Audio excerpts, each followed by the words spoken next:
Now, let me just say, I wish I had that kind of intro music when I was in college, when I was on the microphone for the first time, being a brand new little radio on-air personality and trying to make it seem like I knew what the hell I was doing. But I did not have this music, so I was left to my own devices. But I eventually, kind of figured it out. Anyway, hello, you beautiful individual. Welcome back to the show. It has been a hot minute, and I promise you I will let you know what has been occurring in said hot minute. But first, let me just say I am so happy to be back in the studio. You guys have no idea what kind of zen I get from being in an actual studio, not in my bedroom, not up in Mooresville, not on a chair that I've had for I think for 15 years, and it's like coming apart, okay? So not only am I trying to make things work for my house as much as I can before I can afford to be back in the studio more often, but everything that I have at home, it's just falling apart. So I am so happy to be back in the studio in the Hooga Podcast Studios in Charlotte, one of my favorite places in the world. And I do say that having been to the Magic Kingdom, having been to the Epicenter in Charlotte, having been to Las Vegas for the NAB convention. And by the way, if you have an interest in digital media broadcast technology, take your ass to the NAB conference. It's annual. I went to the one in Vegas, and baby, I saw some crazy shit. Anyway, can't get into those deals. You just look it up online. But we're back, right? And so what's been happening?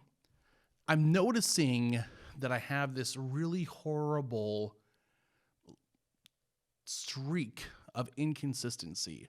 And I know it drives people crazy because when I started doing this, I loved the idea that I would be able to every single week be behind a mic, be in Charlotte, have a great topic for discussion, and bring to the table this great either convo between myself and you.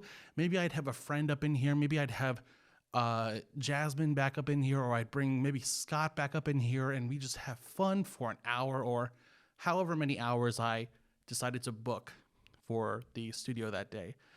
And man, it's hard to be consistent when you feel so stuck, right?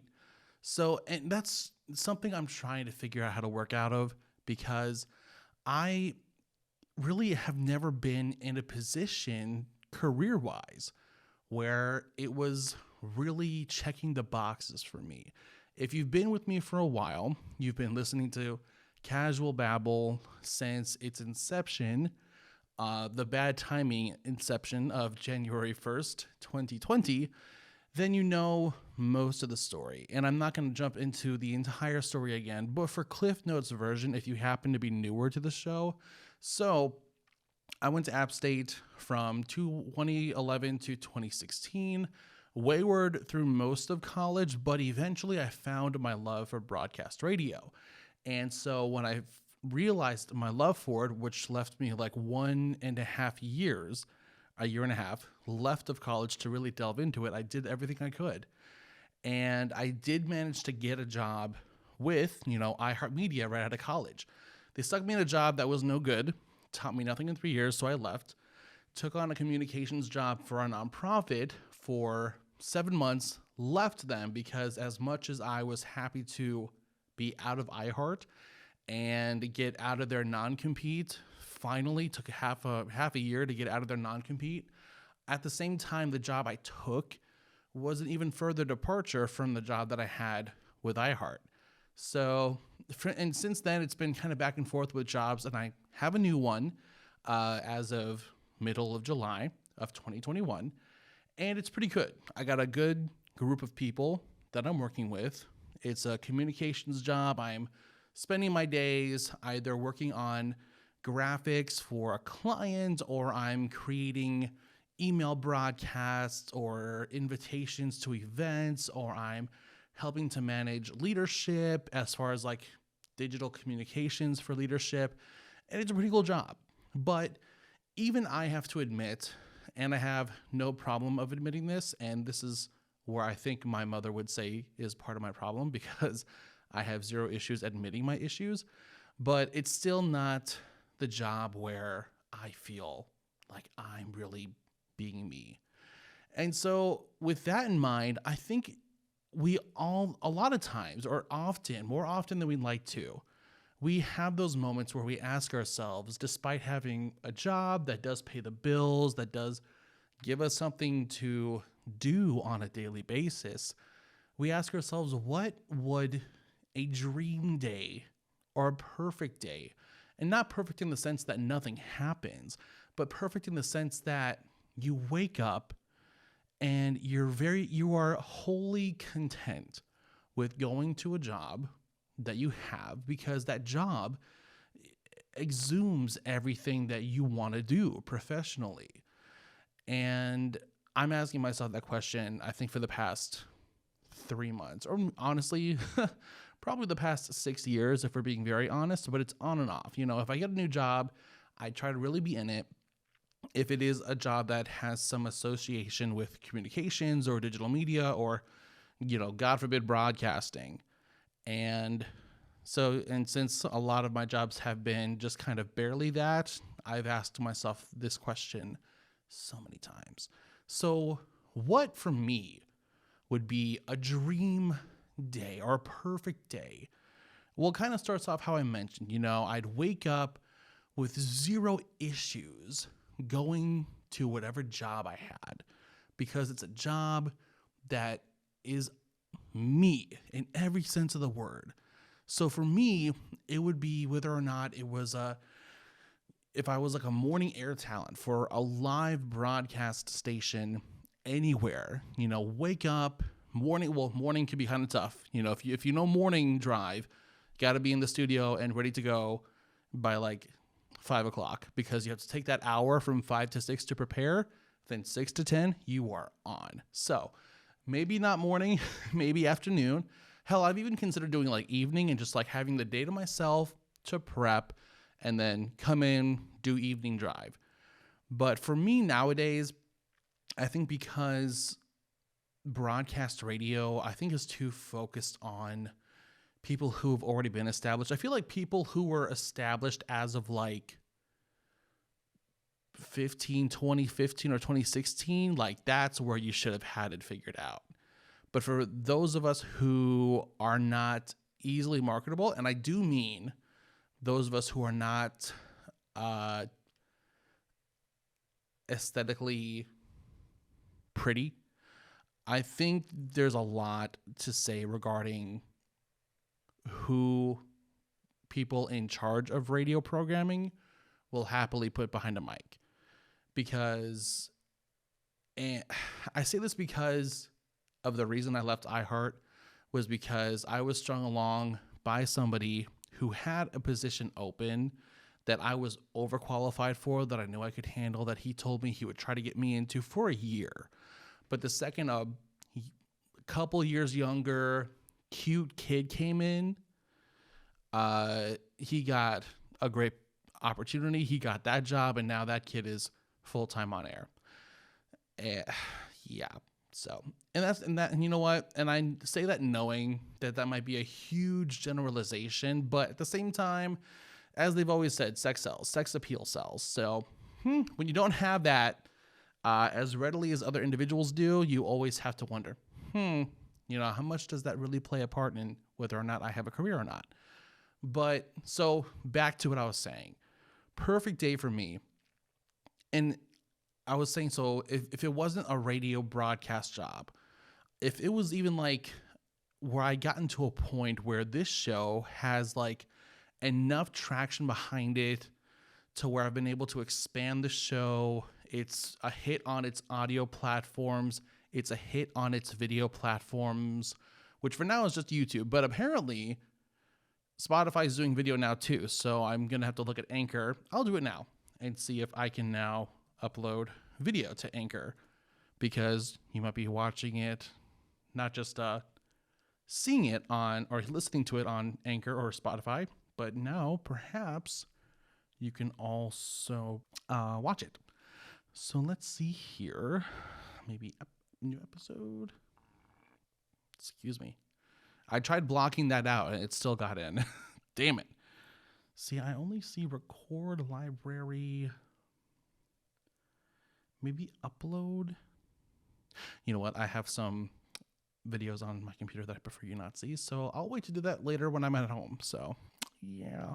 So I'd wake up and I'd either have a job where this podcast was so big that it was doing so well on all of its platforms, and maybe I had sponsors and I had advertisers, and to the point where I could literally just afford not only to live on my own and just be independent, but also rent out my own office space. So and that's a possibility to a degree, because where I record right now, the Hugo Studios, they have office spaces that you can rent. It's not super cheap, but it's a monthly amount you pay to have this particular office space set aside for you. And I was walking around this building earlier because of the last couple times I'd been here, I really didn't take the opportunity to explore it. And so I'm walking around, I'm looking at all these offices that have these startups with their own logos and their own color schemes and their own cute little kind of slogans going on. And they're different kinds of companies too. There's like one that's photography, one that is like, there's a law office in here. There is some, I think, construction somewhere. There's Elevation Church has something in this building, and just different things like that. I'm just like, God, I wish I was that far ahead. And it kind of makes me wonder whether or not I should have taken film studies in college as my minor, because at App State, as a communications major, you have to take a minor, or if I should just have done business something, because every other communications major typically does some kind of business minor. Hindsight. But so I'd have my own office space, especially in this building. The building, so the Hugo Studio shares the building with a cafe. So it's like, hell yes, wake up in the city wherever I'm living, get in my car, which hopefully is a model that was made within the past decade, because I'm really getting sick and tired of these early 90s cars, and drive into work. On my way through the door, I pick up a latte at the coffee place, which is part of the building, and then just walk into here, go into my office, look at my agenda, what's on the schedule, who am I talking to, what are the topics of discussion for the recordings for today, and, just do the damn thing, and do that from like, I don't know, maybe 8:30, 9 o'clock in the morning to like 3 or 4. And, since I live in the city in this dream life, it's not going to be super horrible going home. And even if it wasn't where I was on my own, I would be so content if like someone were to say, pick up the podcast. And if there was because there are several media companies out of Charlotte that are just Charlotte.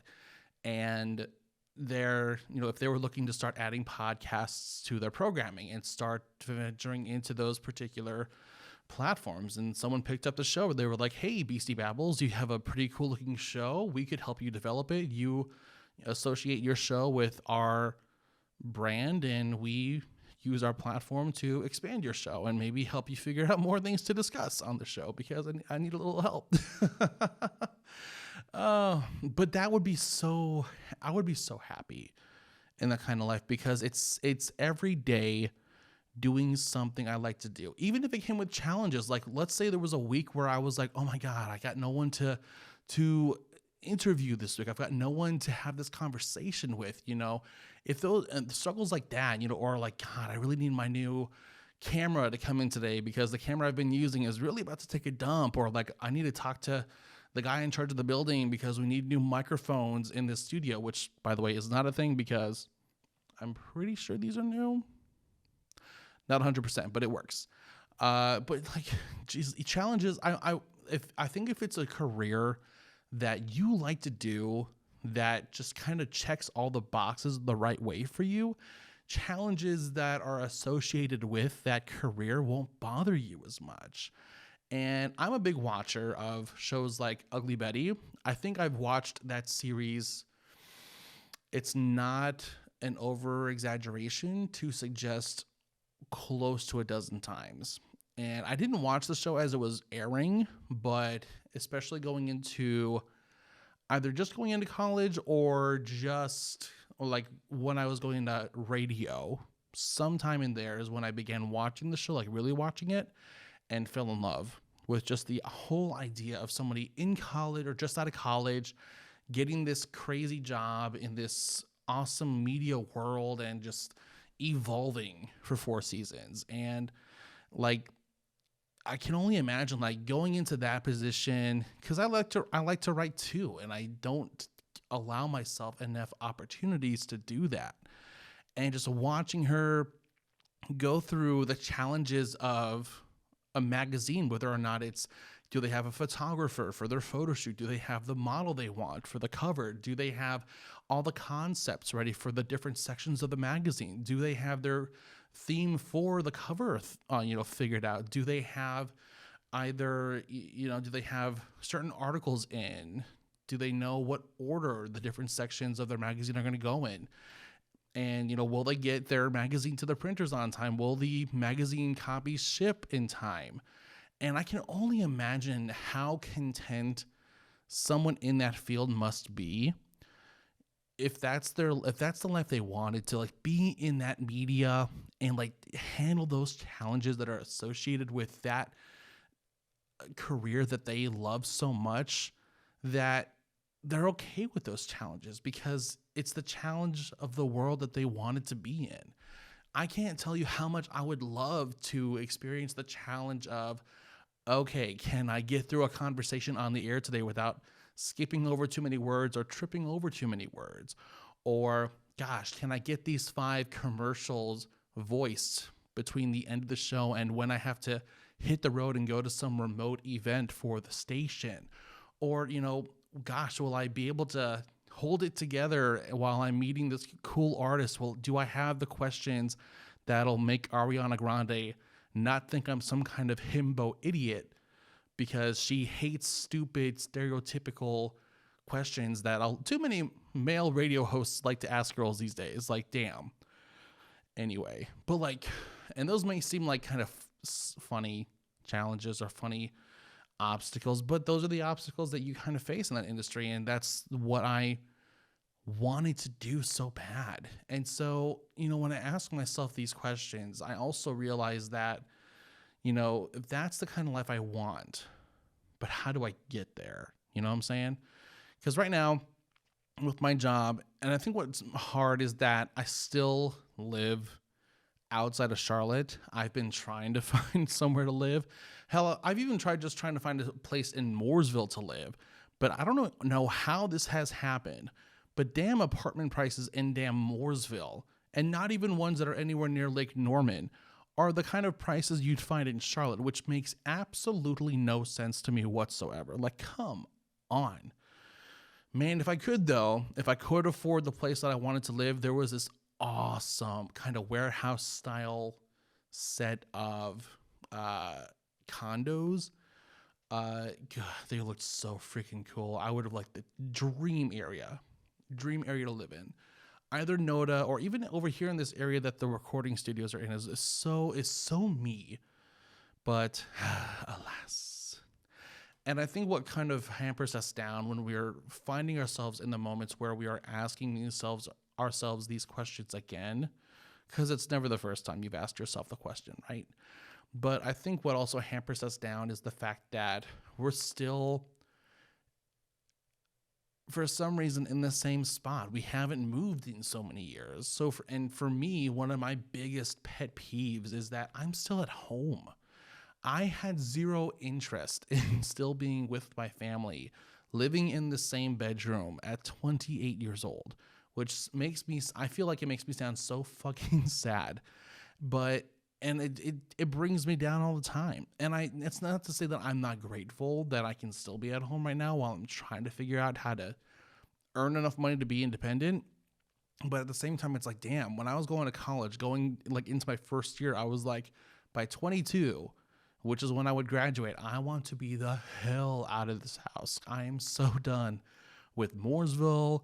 I don't know where I want to go. I used to want to just like go and live. I still kind of want to live in San Francisco because that's a city that's like is the backdrop for so many of my favorite shows growing up, whether or not it's That's So Raven or Charmed or Young and Hungry, some pretty good shows.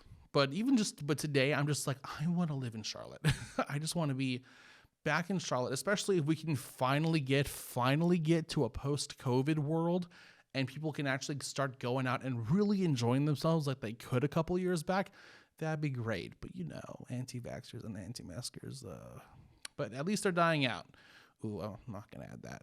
Oh, I'm going to forget to take that out. Anyway, but there are things like that hold us back. And I try to keep an open mind, like, okay, I will sit down and I will do this.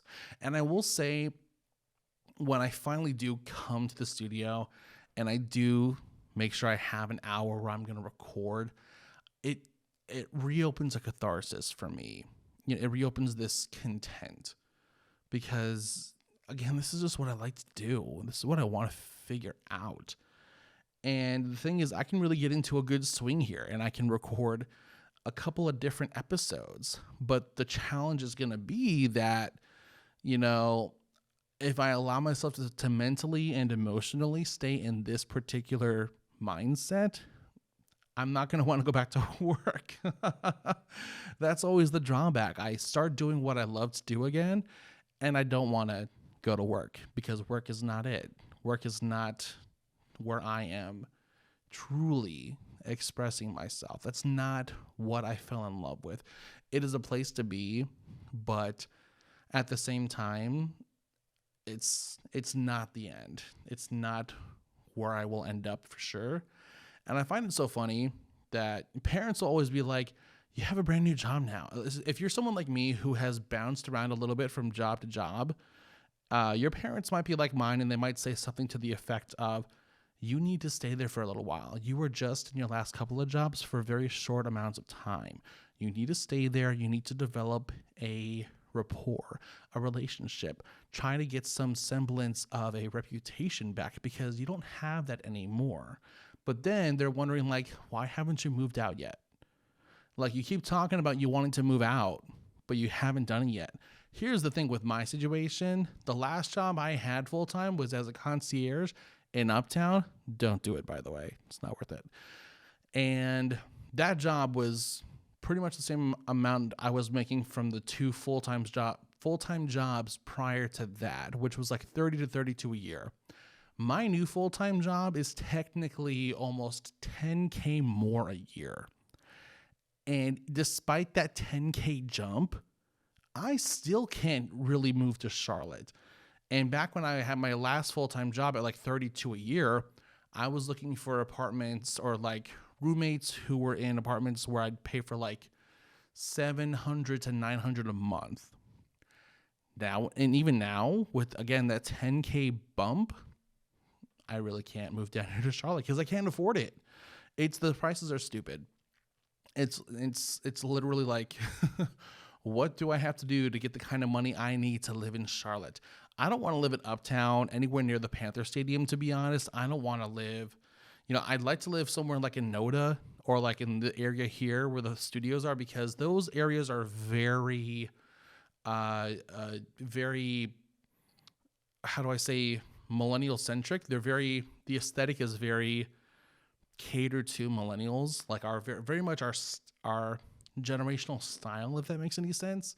I don't really know how to describe it. I would say, like, if you were to go to a place like Camp North End, oh, the place is amazing. So many studios there, so many different like artists there, and it's like startup companies going on. Same thing with Noda. It's so cool. But I don't have the money. That's the hard part. But here, this is from me. This is my final part of the conversation for this episode, is that you may find yourself bouncing from job to job because the next job you get, despite thinking that it may lead you to someplace bigger, doesn't quite live up to what you were hoping. And you may think to yourself, I may just be kind of stuck forever. And I personally have thought that many a time, that I'd be just stuck forever. And I hate the feeling, and I'm sure you do too. But hear me when I say that just take the moments you can, and don't just think about doing it. Just drive to Charlotte, get to the studio, sit down, fire the mic, and hit record. And have a conversation. Even if it's just with yourself. Even if it's just with yourself for an hour. Do it. And of course, when I say this, I mean to do that equivalent of my ambition to your ambition. Whatever your ambition is, just, and I hate to sound like Shia LaBeouf, but just do it. It's, even if right away it doesn't pay off into something spectacular, in the moment, it's such a relief. It's such a relief. It's such a, it's almost better than ASMR. If you experience ASMR, it's such a nice weight off your shoulders. You feel relaxed, and it'll mean something to you ultimately, especially if it helps get you back into that groove. Because again, this is not my first podcast. This is my second one. It just happens to be the very long running one so far. I had a primary podcast back when I was working with iHeart. And when I left it and no longer had access to their studios, at the time I didn't have my own equipment at home, nor did I know about these studios at the time. I had to stop. And I just kind of ended that one anyway. I do kind of wish I had saved the raw audio and raw video so I could kind of maybe possibly reshare them as versions of Casual Babble, but I have no idea what I did with all that stuff. So it's just kind of gone, which sucks. But just do it. Even if it's not immediately resulting in something huge, the moment that you do it will be some of the best moments of your life. And again, make sure you have a solid idea of what a perfect day for you is. For me, waking up, got that car made within the past 10 years, 15 years at most, getting a coffee, walking down the hallway into my office, looking at my agenda, my schedule, talking with my coworkers or my co-office owners, whatever, getting into the studio and just doing the damn thing. And if there are challenges with that day, I would welcome them with open arms, because at least I'm doing my damnedest, right? And I'm doing the damn thing.